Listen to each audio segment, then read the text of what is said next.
suis architecte paysagiste. Je vous invite à un voyage dans l'art des jardins, à la rencontre de ceux qui les font vivre, les étudient et les imaginent.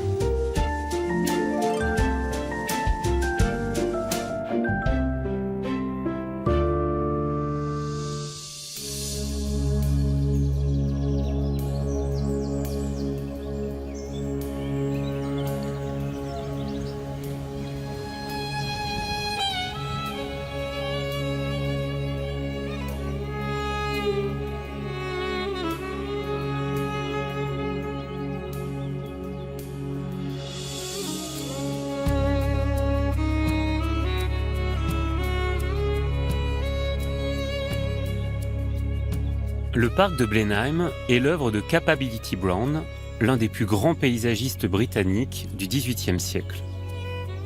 Il invente une nouvelle façon de concevoir les jardins, influencée par l'atmosphère des tableaux romantiques et des paysages ruraux.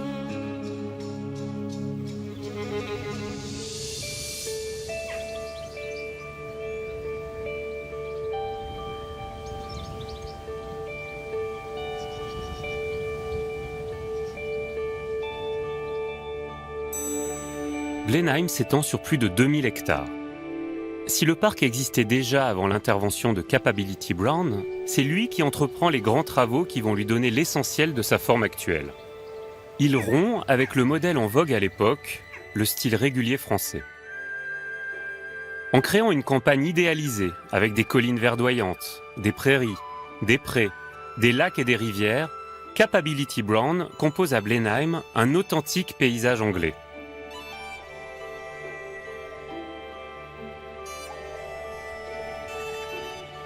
Oliver Cox est historien et chercheur en architecture du paysage du XVIIIe siècle.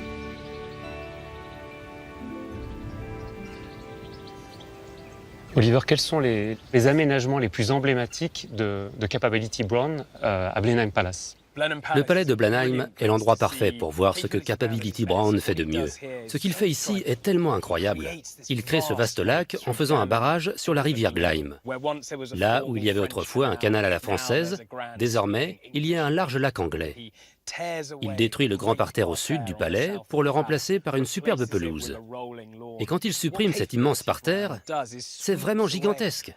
Cela faisait 5 hectares de forme géométrique, soigneusement plantée, soigneusement taillée et soigneusement entretenue.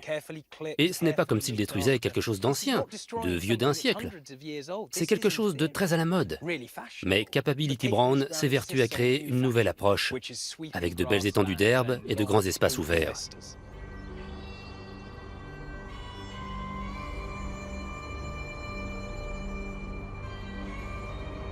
Alors les principaux outils de conception du paysage de Capability Brown, ça va être les mouvements de terrain, les prairies, l'eau bien entendu, et puis les arbres. De quelle manière les arbres vont devenir un outil de scénographie du paysage ?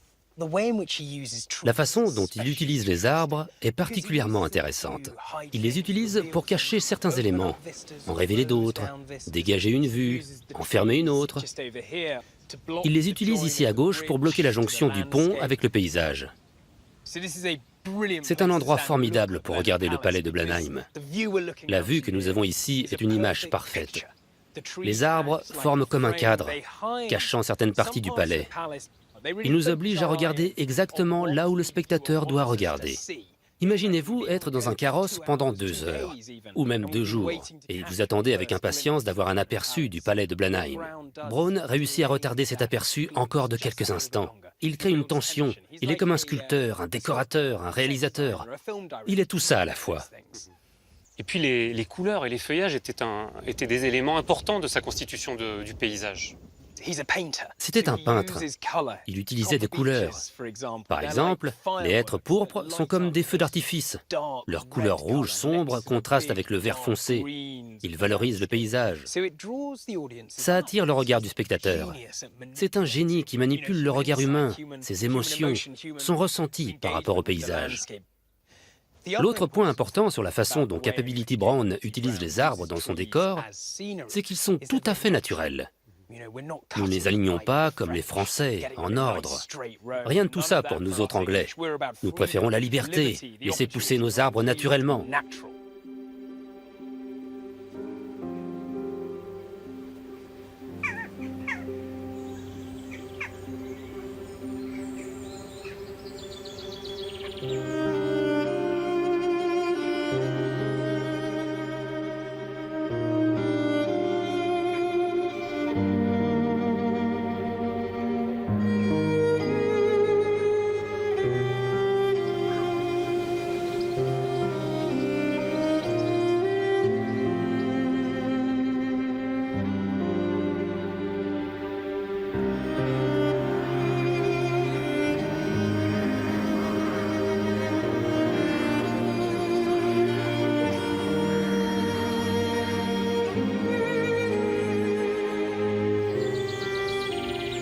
Capability Brown, il va faire d'une pierre deux coups. Il ne va pas que faire un paysage esthétique, il va aussi fabriquer un paysage qui est rentable économiquement et qui est pratique d'usage. Exactement. Ce ne sont pas seulement des peintures, ce sont aussi des paysages rentables, dessinés pour satisfaire les besoins du domaine et ceux de l'aristocratie qui les a construits. Cette vaste zone d'herbe où nous nous trouvons actuellement est tondue par les moutons. Les moutons coûtent beaucoup moins cher qu'une armée de jardiniers.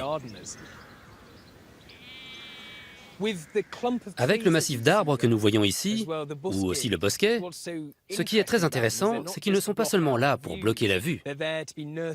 Ils servent de nurserie pour les petits oiseaux. L'un des principaux changements qui a eu lieu au XVIIIe siècle, c'est que les fusils de chasse sont devenus beaucoup plus efficaces. Et l'idée d'aller chasser le week-end devient très populaire. Pareil pour le lac. Il y a beaucoup de poissons dedans. Il y a beaucoup de perches ici à Blenheim. Et la perche qui a grandi dans le lac va servir de repas au seigneur. En observant cette aire, on s'aperçoit qu'il y a un niveau important d'autosuffisance. Alors, il fallait quand même que le propriétaire ait un culot exceptionnel pour laisser un paysagiste comme Capability Brown fabriquer un paysage rural, finalement, c'est rien d'autre qu'un paysage rural, autour d'un grand palais. La mode y est pour beaucoup dans tout ça. C'était très tendance d'avoir ces paysages irréguliers. Et pourtant, Oliver, il ne va pas complètement abandonner le style formel, le style régulier, le style géométrique qui était passé de mode à cette époque. Il travaille avec l'histoire pour créer une nouvelle histoire en adéquation avec les générations futures de la famille. Cette immense avenue qui s'étend ici, après la colonne de la Victoire, en passant par le pont et jusqu'au cœur du palais. Brown ne s'en est pas débarrassé car elle faisait partie de l'héritage familial. Et il sait ce qui est important pour eux.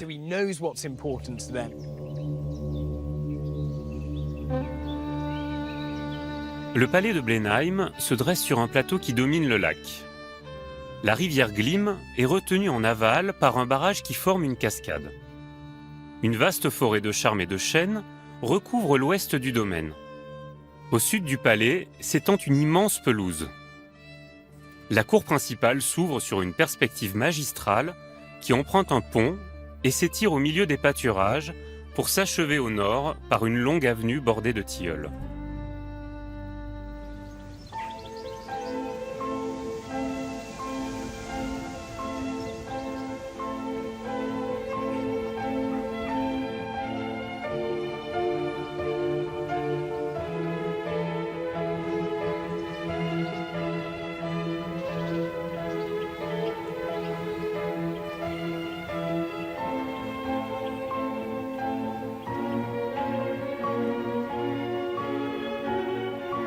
L'histoire de Blenheim commence 60 ans avant l'arrivée de Capability Brown. Le domaine est conçu au début du XVIIIe siècle par l'architecte John Vanbrugh et le jardinier Henry Wise. Il s'agit alors de démontrer la puissance politique et militaire de la famille. Blenheim ne cessera d'évoluer au fil du temps et des relations entre la France et l'Angleterre.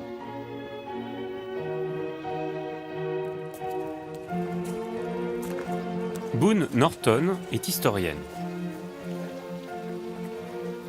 Les tensions militaires entre la France et la Grande-Bretagne au tout début du XVIIIe siècle sont à l'origine de la création de ce palais et de ses jardins. Le palais de Blenheim a été construit par le premier duc de Marlborough, John Churchill, qui remporta la bataille de Blenheim en 1704 contre les Français. Il fut grandement récompensé par la reine d'Angleterre, la reine Anne. Pour elle, c'était un énorme succès, une victoire militaire d'envergure, qui par conséquent méritait une grande récompense. Le cadeau, c'était ce domaine, et l'argent pour construire cette demeure. Alors cette tension entre la Grande-Bretagne et la France est aujourd'hui extrêmement lisible dans les détails architecturaux qui sont autour de nous. Oui, si vous regardez sur la tour, ce qu'il y a au-dessus est une parfaite image de l'atmosphère qui régnait à l'époque. Le symbole est une fleur de lys inversée, puis au-dessus d'elle, vous avez un boulet de canon qui l'écrase, et au-dessus du boulet de canon, vous avez une couronne de duc, signifiant que le duc a vaincu les Français. Au-dessus de cette arche là-bas, vous avez le lion anglais dévorant le coq français. Cela signifie que les Anglais ont écrasé les Français. Et alors malgré ces tensions entre la France et la Grande-Bretagne, l'influence culturelle française est encore très présente ici à Blenheim au tout début du XVIIIe siècle, au tout début de l'histoire du palais. Oui, à l'époque, lorsqu'il construisait cette imposante demeure, il voulait faire grande impression. Et pour impressionner, il voulait imiter les Français, car en France, Louis XIV venait tout juste de construire Versailles. C'était un vrai modèle pour tout le monde en Europe. Henry Wise, le premier jardinier de Blenheim, avait conçu 3 grands jardins aux abords du palais. Le plus important, au sud, était un gigantesque parterre relié à un grand jardin hexagonal. Un ensemble de 5 hectares aux lignes géométriques. Ce jardin régulier n'a pas subsisté aux grands travaux entrepris par Capability Brown. Au début du XXe siècle, Blenheim renoue avec son caractère classique. Un sublime parterre d'eau et de broderie à la française est aménagé aux abords du palais.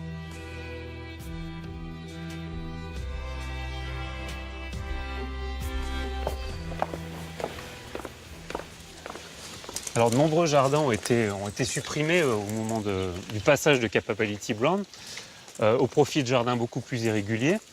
Et alors, ironie du sort, au début du XXe siècle, on fait appel à un jardinier, un paysagiste français, pour intervenir autour du palais. En effet, c'est le 9e duc qui décida de rendre au palais de Blenheim sa splendeur passée. Il engagea pour cela M. Achille Duchesne, qui était à l'époque un grand architecte paysagiste français. Il remettait au goût du jour le style français. Il créa ce jardin, ici appelé les parterres d'eau. Il créa également le jardin de l'autre côté, à l'est, et que l'on appelle le jardin italien, car plus proche du style italien.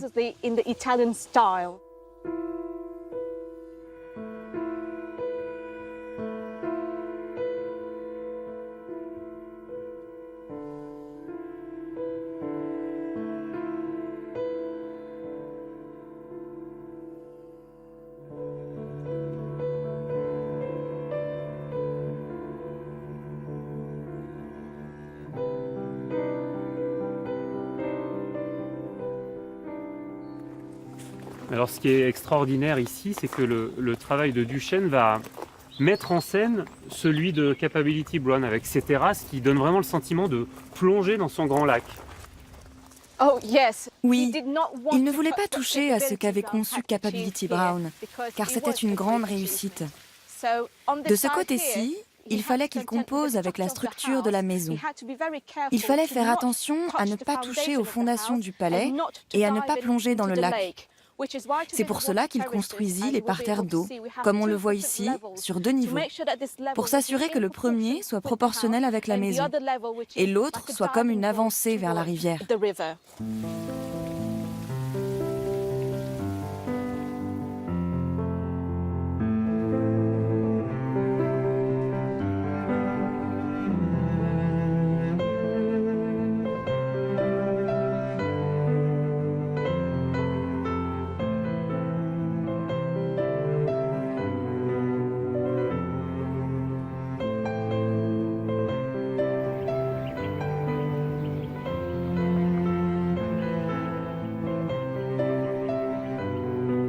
La pièce centrale du parc est le lac.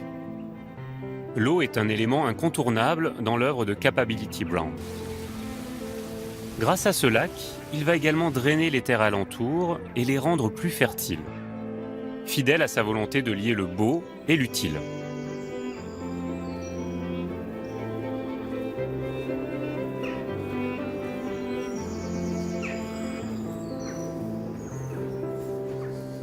John Phibbs est historien des jardins.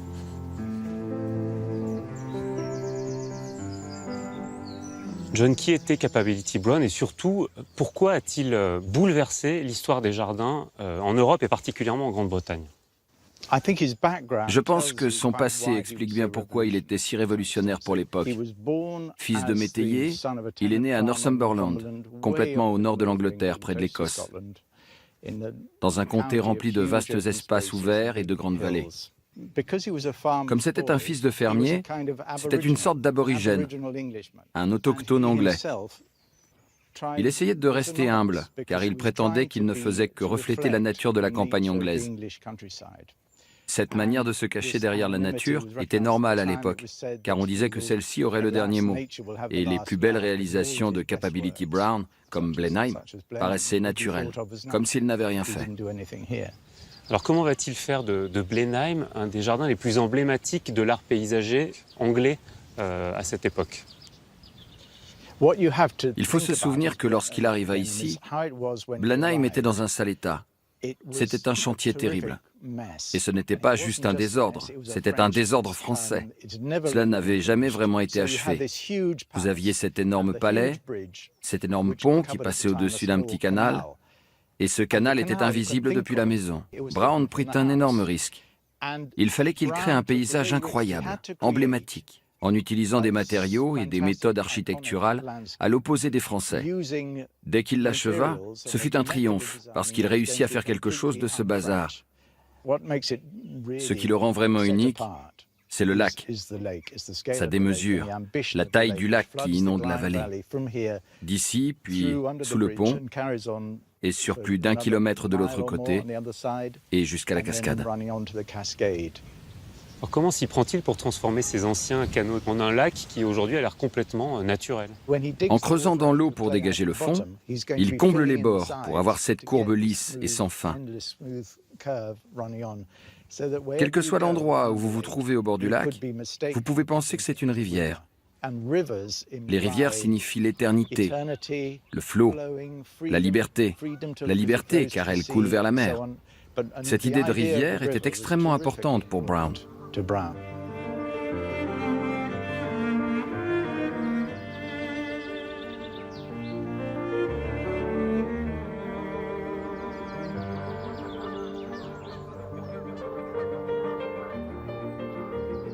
Et alors ce décor qui aujourd'hui est unanimement célébré a connu des détracteurs au XVIIIe siècle, je suppose. Oui, il a connu des critiques. Mais je pense que ce qui se cachait derrière ça, c'était un problème de classe. Brown n'était pas un gentilhomme. Il n'a jamais prétendu en être un. Et lorsque vous regardez ses portraits, vous pouvez voir qu'il est habillé en fermier allant au marché. Capability, c'était pas son vrai nom. Son vrai nom, c'était Lancelot Brown. Pourquoi on l'appelait Capability? Capability était un surnom, une plaisanterie, car au moment de se faire embaucher pour travailler sur un paysage, il disait que ce paysage avait beaucoup de potentiel et qu'en signant le contrat, il serait capable d'en faire quelque chose de remarquable. Très rapidement, vers 1750, il devint connu sous le nom de Capability Brown. C'était un nom très accrocheur, merveilleux, et je trouve que cela résume parfaitement l'homme qu'il était.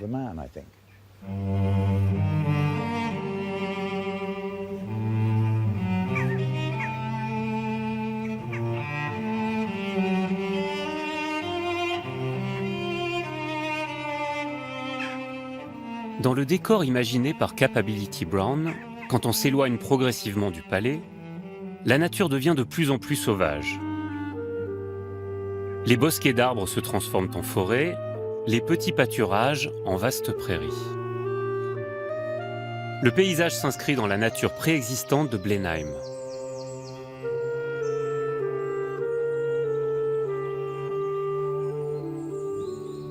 À l'ouest du parc, la forêt compte 1 millier de vieux chênes, parmi les plus anciens d'Angleterre.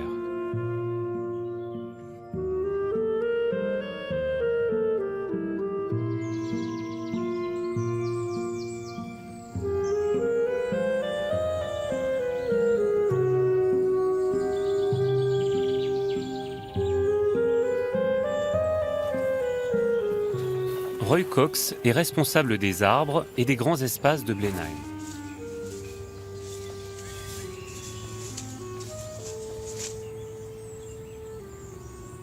Donc en fait, la plupart des arbres de Blenheim étaient là bien avant Capability Brown. Oui, cette zone date d'environ 600 ans avant Capability. Cela fait partie du paysage anglais traditionnel. Il y a 1000 ans, vous auriez vu ces paysages de chênes partout. Et comment fait-on pour gérer, pour maintenir un domaine comme Blenheim qui contient à la fois des arbres qui datent de l'époque médiévale, des arbres qui ont été plantés par probablement le plus grand paysagiste de Grande-Bretagne, et puis aussi un site dans lequel vous continuez à planter des arbres? Nous avons un très grand panel, entre les arbres qui ont plus de 1000 ans jusqu'à ceux qui en ont 10.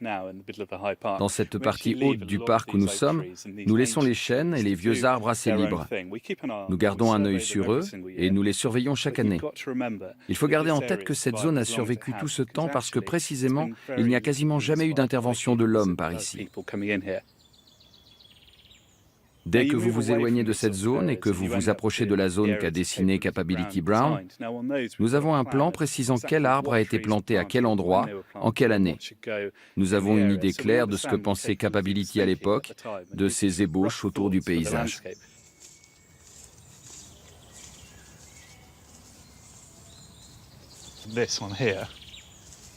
Cet arbre ici a environ 1000 ans. C'est le roi des chênes, probablement l'un des plus importants que nous avons ici à Blenheim. Il a l'air en pleine forme. On peut même imaginer qu'il vive au moins encore 200 ou 300 ans. Il n'y a rien qui détermine qu'un arbre peut vivre un certain nombre d'années. Celui-ci pourrait encore vivre des centaines d'années. Autour de nous, ils ont tous l'air d'avoir plus de 1000 ans. Mais si cet arbre reste en bonne santé et s'il continue à être bien entouré, il n'y a aucune raison pour qu'il ne vive pas encore des centaines d'années. Oui, vous conservez de nombreux arbres morts dans la forêt ici. Pour quelle raison? Les arbres morts sont presque aussi importants que les arbres vivants. Lorsqu'un arbre meurt, il produit différentes sortes d'habitats. Et nous avons beaucoup de petites bestioles très rares. Donc lorsqu'un arbre meurt et commence à pourrir, il produit un habitat pour tous ces scarabées, toutes ces araignées et toutes les petites bêtes qui vivent autour.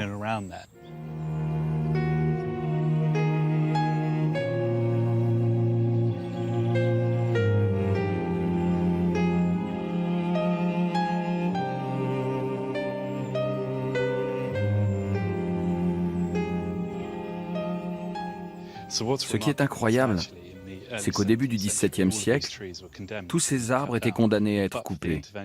Sans l'intervention du duc, aucun de ces chênes ne serait là. Ils auraient servi pour la marine, à construire des navires. Mais au début du XVIIe siècle est arrivé Capability Brown, et il a vu à quel point cette partie haute du parc était importante dans son projet pour Blenheim. Il a laissé tous ces chênes ici et les a utilisés comme parc à serre. C'est grâce à lui que nous le connaissons tel qu'il est et que nous pouvons l'apprécier ainsi.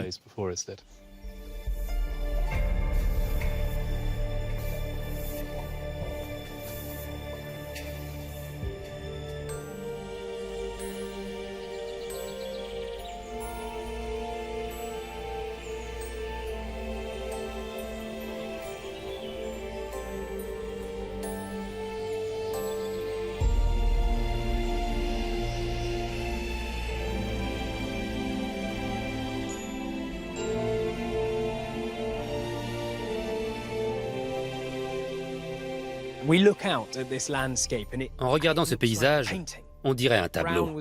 Brown a été influencé par des peintres du XVIIe siècle, comme le français Claude Lorrain. Puis au XIXe siècle, viennent des peintres comme Turner. Turner est tellement inspiré par les paysages de Capability Brown qu'il vient ici, à Blenheim, pour peindre. On a donc un paysage inspiré de peintres qui, à son tour, inspire une autre génération de peintres.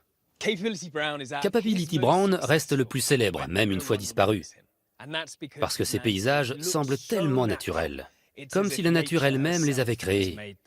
Mais quand on regarde autour de nous, tout est composé par l'homme, pensé pour donner cette impression de nature spontanée.